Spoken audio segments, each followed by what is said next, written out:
Welcome back to another episode of SmoothBrainEDH, where we make the smoothest plays with the biggest brains. This week, we have Phil Gallagher from ThrabenU joining us for some sweet casual gameplay. Link to his channel is in the description, so let's see what everyone brought to the table.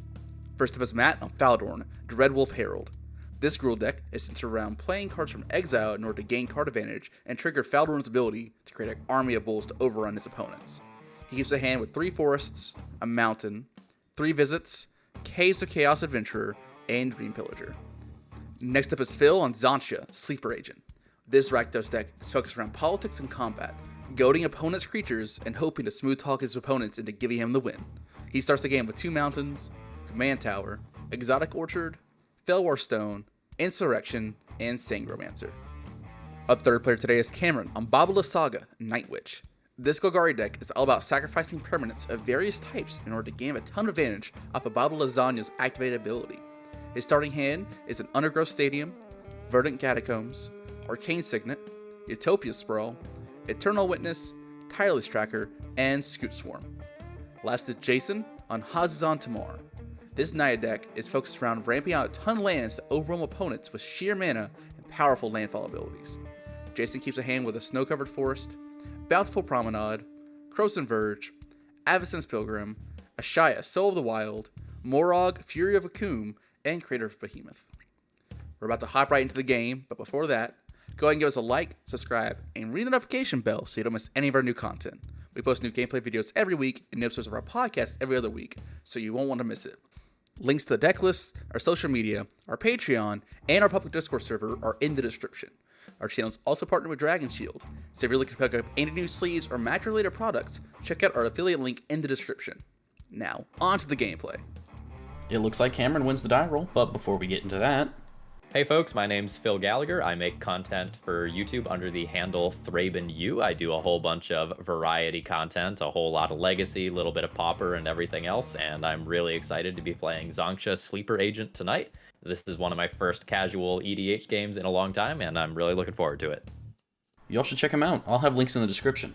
Now with Cameron starting us out, he'll play a Verdant Catacombs as land for turn, and immediately fetch with it to shock in an Overgrown Tomb. While he's searching, he goes ahead and plays his Utopia Sprawl, naming green, and then passes the turn to Jason. Jason will play his Bountiful Promenade, and then tap for 1 to cast his Avacyn's Pilgrim, and then passes to Matt. Matt will play a Command Tower, and then passes to Phil, who does the exact same thing, and then passes to Cameron. And on his turn, Cameron will play an Undergrowth Stadium, and then taps for 3 to cast Eternal Witness, putting Verdant Catacombs back in his hand, and then he'll pass to Jason. He'll play a Croson Verge's land for turn, then move to combat, and swing 1 at Matt, then pass. Matt will play a Forest as land for turn, and then cast 3 visits. He finds Taiga, and then passes to Phil, who plays Exotic Orchard. And then he'll tap for 2 to cast Felwar Stone before passing to Cameron. Cameron will start by dropping his Tireless Tracker, and then he'll play Verdant Catacombs, triggering landfall.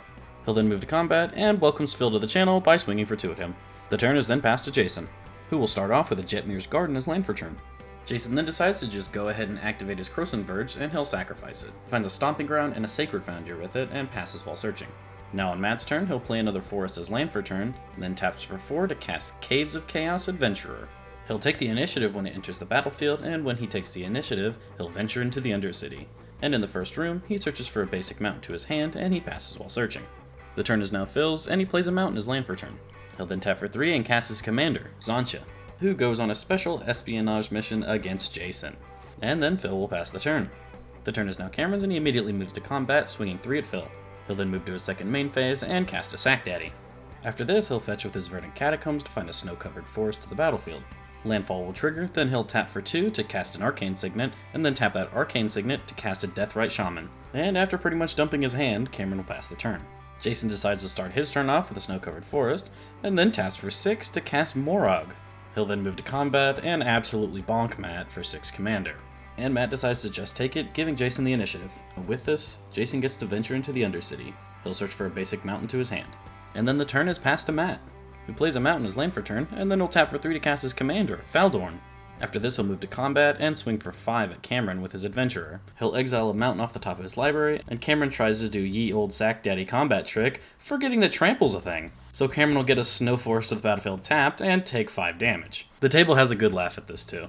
Unfortunately, Matt already made his land drop this turn, so that mountain is permanently exiled, and then he'll pass the turn. Phil starts his turn off with a Shinka, the Blood-Soaked Keep, then taps for 4 to cast Sangromancer. He'll then just pass to Cameron, who starts off by casting his commander, Baba Lysaga. He'll then tap for 2 to cast Lightning Greaves and free equip them to his commander. Cameron then activates his Lasagna, sacrificing a Clue, Eternal Witness, and a Snow Forest, to draw 3, gain 3, and then have his opponents lose 3. Because of Sangromancer, Phil stays at the same life total, and Cameron did sacrifice a Clue token, so Tireless Tracker gets a counter. And like the goober he is, he forgets to gain his life, but he remembers on Jason's turn. He'll then play a Dryad Arbor as land for turn, triggering landfall, and then he'll pass the turn to Jason. Jason on his upkeep gets an initiative trigger, and he decides to put 2 1/1 counters on Xantcha. After this, he'll move straight to combat. He'll swing Morag at Phil, and Xantcha at Cameron. Phil doesn't block, and Cameron puts Deathrite Shaman underneath the bus, but before damage, he'll activate it, exiling Jason's Crothan Verge. Still before damage, Cameron will sacrifice a Clue, drawing a card and putting a counter on his tracker. Phil then takes 7 damage, but gains 3 back to his Sangromancer. It is now the second main phase, and Jason will play a Mountain. Landfall trigger, and then Jason drops a Shia, which does trigger Landfall again. Moving to first extra combat, swings are the same, Phil does not block, and Cameron chumps with Dryad Arbor. Sangromancer trigger. Second extra combat, Jason mixes it up a little bit, swings Xantcha at Matt, and Morag at Cameron.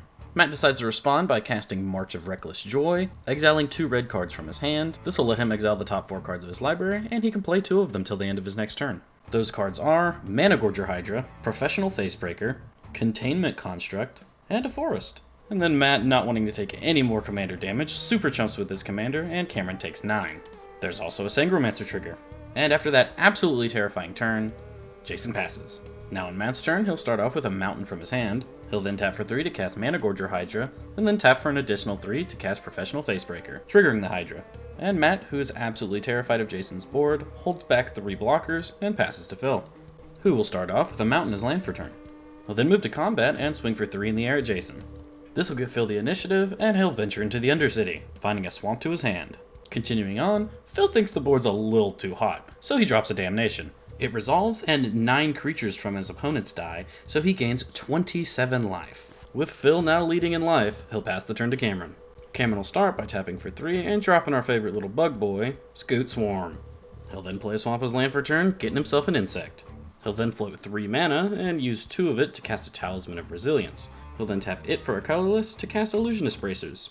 After this, he equips Scoot Swarm with a Lightning Greaves, then passes to Jason, realizing later that he could have taken the initiative if he wanted to, but it's too late for that now. And so the turn is now Jason's, and he'll play a Snow Plains as land for turn. He'll then tap for 7 mana and cast his commander, Hazezon Tamar. This will net him 7 1/1s on his next turn, and then he'll just pass the turn.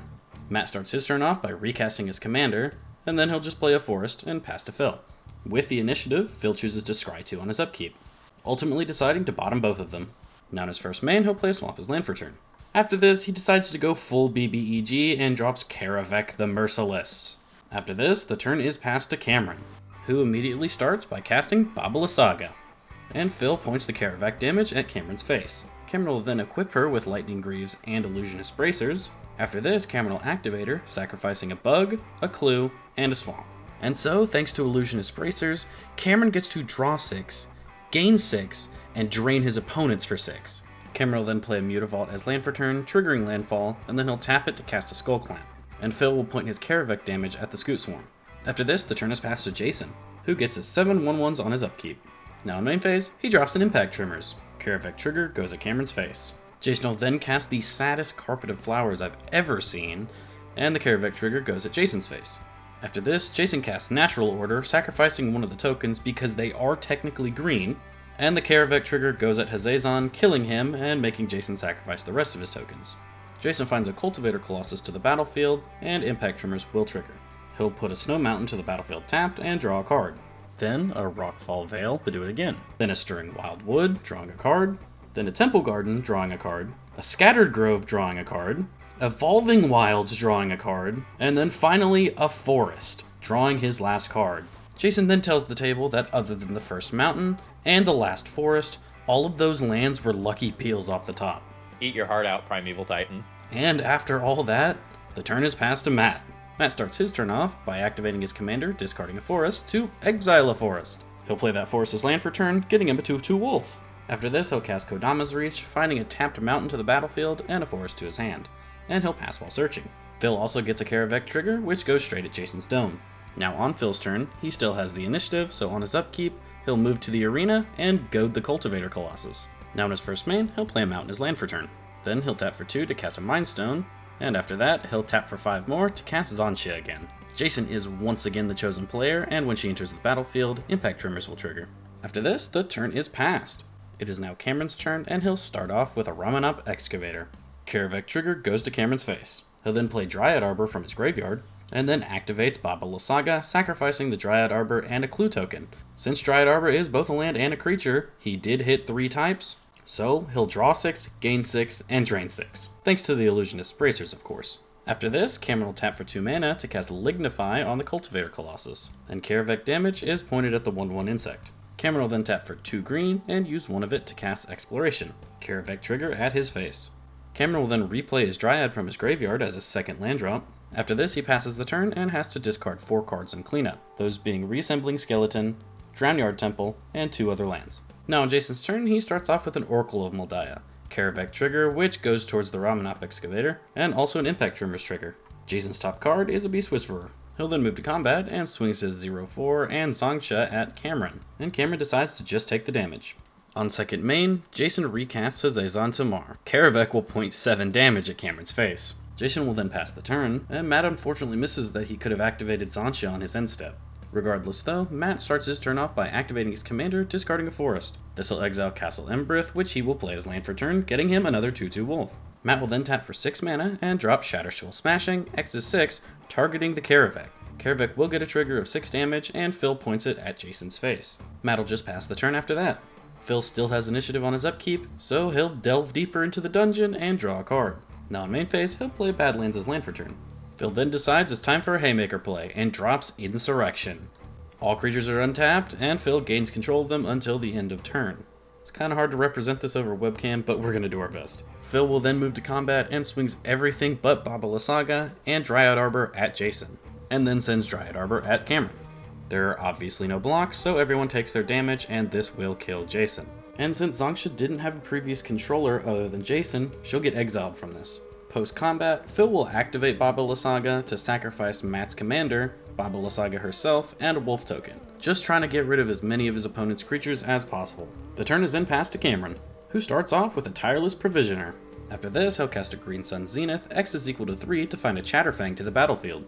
He'll then play a Prismatic Vista, getting a squirrel and a treasure token. He'll then fetch with it for a basic forest to get another of each.